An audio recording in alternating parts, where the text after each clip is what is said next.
Abalwadde mu ddwaliro e Kamuli abajjanjabiko n'abasawo baako bawuniikiridde okulaba omusajja ng'asaliddwako obusajja.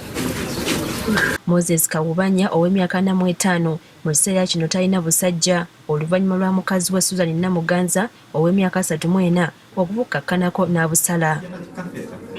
Mu kiseera kino ono ali mukekejjana agamba yabadde ava kunaaba omukazi n'amusoberera n'amubaka okukakkana nga bukutuddeko. Nzibu enva mu kirabiro kiri ini nesimula ndimukosimula ndibiseno tawule eno nga ndi free kati mpulire bwakiso kumbita kundandijja na mama mfire na kigema kwano kukisambiwa. Moses Kawubanya nga yenna nnyini essomero Serena Children's Home Resident mu ggombolola y'e Nabugulu e Kamuli agamba omukazi okumutuusa ku kino lwa butayagala nazaala we kyokka nga ye ayagala nnyina naye amukyalireko ewuwe nga musanyufu. Mpulira ebbanja lya maama wakiri maama aleme kuwumula nga taliddeeko mu maka gange nga musanyufu. Olw'omukaaga nali nakamuyita ajja akyali wange nateeka omukyalo omulala ate byasoose maama yali ndwadde. Mu kiro ekyo omusajja ono yakubye enduulu ayambibwe naye olw'ebidongo ebyabadde bivuga baliraanwa baluddewo okuwulira ekyaleetedde omukyalo ono okudduka. Ajja nali kuba enduulu kati bali okuwulira abeddese okuwulira endongo okusirika essaawa 9 oli kitegeera nga n'omukazi amaze okwekolera kiki yeekololeire. Monica Swaga mwanyina w'omusajja agamba omukazi ono abadde alina eggume n'emputtu era nga yeetawabulwa wadde bagezaako okumubuulirira. Aye ng'obulungi bwe malidaadi gwalina yena omusaada oyo n'amutairemu mu kyalo muno olyagaana wo omusaada n'akuta ku isomero n'akuwa n'edduuka n'okola n'ova ku isomero n'ojja mu idduuka. Aye mu kumusasula mu baana abataano bazairira ekyo kyasoboire okumusasula. Amazima gali nti takansolingi kabona emulimba kabona dimulimba aba n'obusungu niwo mwinonola takolaki tategeera omunona ku kinayira mu kino omunona ku kinayira mu kino ayira inuma.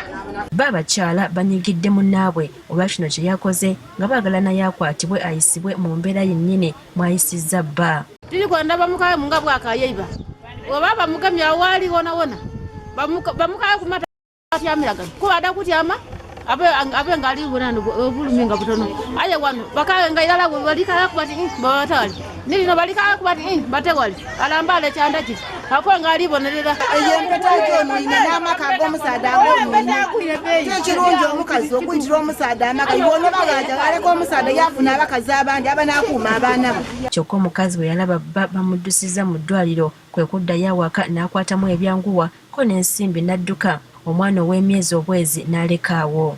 Tugira okumutuukaku ng'amazima omukyala yerumukiire. Twasooka twagema omwami okumuleeta emulago ku idwaliro. Omukyala amazi ye era yapiikinga ebintu byetaaze mu nnumba yalumuka. Kibi n'ekikolwa ekyo nkivumirira ng'omukulembeze.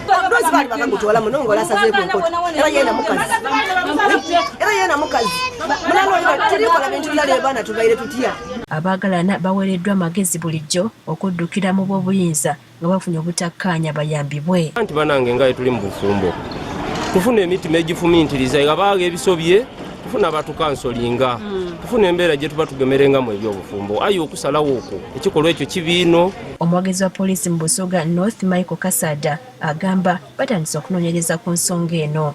Naye ate era ne bwadduka tujja kumufuna tumutwale paka mu mbuga z'amateeka abataagala kukola kiteekeddwa kukolebwa bajja kubanga balabira ku oyo.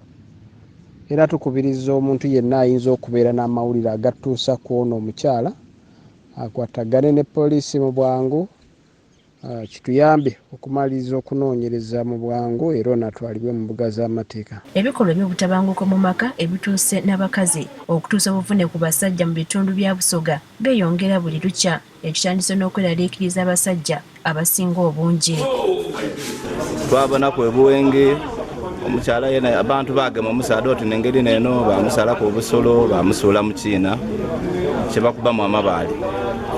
Oyo tuviiraawo kati tweyongere twabona ebukungu abasaada bona bamusalako obusolo oti noono munaife gwe basazeeko omusomesa weena birumba bananga abakazi be endaato baaki.